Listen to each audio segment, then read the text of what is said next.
நம் நாடு முன்னேற வேண்டுமானால் நல்ல சாலைகள், பெரிய பாலங்கள், நவீன மருத்துவமனைகள் மற்றும் பள்ளிக்கூடங்கள் அவசியம் தேவை.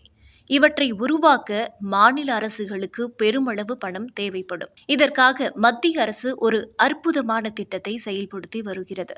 அதன் பெயர் SASCI, special assistance to states for capital investment, மாநிலங்களுக்கான சிறப்பு மூலதன உதவி திட்டம். பொதுவாக நாம் வங்கியில் கடன் வாங்கினால் வட்டி கட்ட வேண்டும். ஆனால் இந்த திட்டத்தின் கீழ் மத்திய அரசு மாநிலங்களுக்கு தரும் கடனுக்கு வட்டியே கிடையாது. அது மட்டுமல்ல, வாங்கிய கடனை திருப்பி தர 50 ஆண்டுகள் அவகாசம் உண்டு. உதாரணத்திற்கு, ஒரு மாநில அரசு 100 ரூபாய் கடன் வாங்கினால் அதை அடுத்த 50 ஆண்டுகளுக்கு பிறகு அதே 100 ரூபாயாக திருப்பி தந்தால் போதும். ஒரு பைசா கூட வட்டி கிடையாது. இது அந்த மாநிலத்தின் வளர்ச்சிக்கு கிடைக்கும் ஒரு மிகப்பெரிய பரிசு. இதுவரை எவ்வளவு பணம் கொடுக்கப்பட்டுள்ளது? இந்த ஆண்டின் இலக்கு 1,50,000 கோடி, அதாவது 1.5 லட்சம் கோடி. டிசம்பர் 15 வரை சுமார் 61,000 கோடி ஏற்கனவே மாநிலங்களுக்கு பிரித்து கொடுக்கப்பட்டுவிட்டது.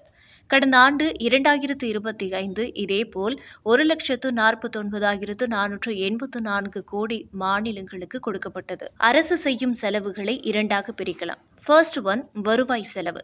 சம்பளம் கொடுப்பது, பென்ஷன் தருவது போன்றவை இவை அன்றாட செலவுகள். செகண்ட் ஒன், முதலீடு செலவு.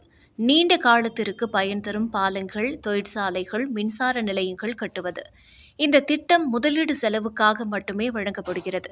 ஏனெனில் பாலம் கட்டினால் பல ஆண்டுகள் மக்கள் அதை பயன்படுத்துவார்கள். அதன் மூலம் புதிய வேலைவாய்ப்புகள் உருவாகும். இந்த திட்டத்தில் மத்திய அரசு ஒரு சுவாரஸ்யமான நிபந்தனையை வைத்துள்ளது. கடனை 2 பகுதிகளாக பிரிக்கிறார்கள். மாநிலங்கள் தங்களுக்கு தேவையான வளர்ச்சி திட்டங்களுக்கு இந்த பணத்தை பயன்படுத்தலாம்.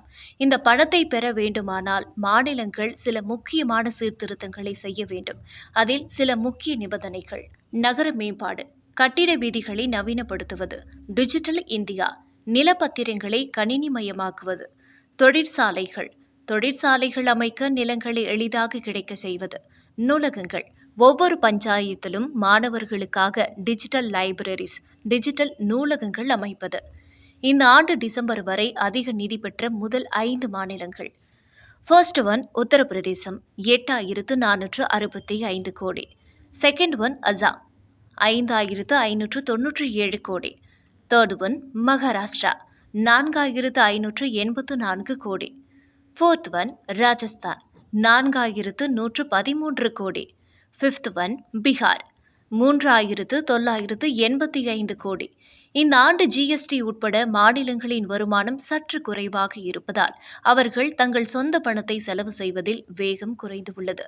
ஆனால் மத்திய அரசு, நாங்கள் எங்கள் இலக்கை நிச்சயம் அடைவோம், மாநிலங்களுக்கு தேவையான நிதி தொடர்ந்து வழங்கப்படும் என்று உறுதியளித்துள்ளது. இந்த SASCI திட்டம் என்பது இந்திய மாநிலங்களை நவீனமயமாக்க மத்திய அரசு தரும் ஒரு ஊக்க மருந்து போன்றது. வட்டியில்லா கடனை பயன்படுத்தி மாநிலங்கள் முன்னேறினால் ஒட்டுமொத்த இந்தியாவும் 2047ற்குள் விக்சித் பாரத், வளர்ந்த பாரதமாக மாறும். மத்திய அரசு கொடுக்கும் இந்த பணத்தில் ஒரு பெரும் பகுதி நிபந்தனைகளுக்கு உட்பட்டது. அதாவது மத்திய அரசு சொல்லும் சில மாற்றங்களை மாநிலத்தில் செய்தால் மட்டுமே இந்த பணத்தை பெற முடியும் என்று மத்திய அரசு கூறுகிறது. உதாரணமாக, மின்சாரத்துறையில் மாற்றம், பழைய அரசு வாகனங்களை அழிப்பது, நகர்ப்புற விதிகளை மாற்றுவது போன்றவை. தமிழ்நாடு அரசு சில நேரங்களில் இத்தகைய நிபந்தனைகள் மாநில உரிமைகளை பாதிப்பதாக கருதி அவற்றை ஏற்க தயங்குகிறது. இதனால் அந்த நிபந்தனைக்கு உட்பட்ட நிதி கிடைப்பதில் தாமதம் உள்ளது. மேலும் முன்பு கொடுத்த பணத்தை சரியாக செலவு செய்துவிட்டோம் என்பதற்கான ஆதாரங்களை, யூட்டிலைசேஷன் சர்டிபிகேட்ஸ், மாநில அரசு சமர்ப்பிக்க வேண்டும். சில நேரங்களில் திட்டங்கள் மெதுவாக நடப்பதாலோ அல்லது அதிகாரப்பூர்வ கடித பரிமாற்றங்கள் தாமதமாவதாலோ இந்த ஆதாரங்களை சமர்ப்பிப்பதில் காலதாமதம் ஏற்படலாம்.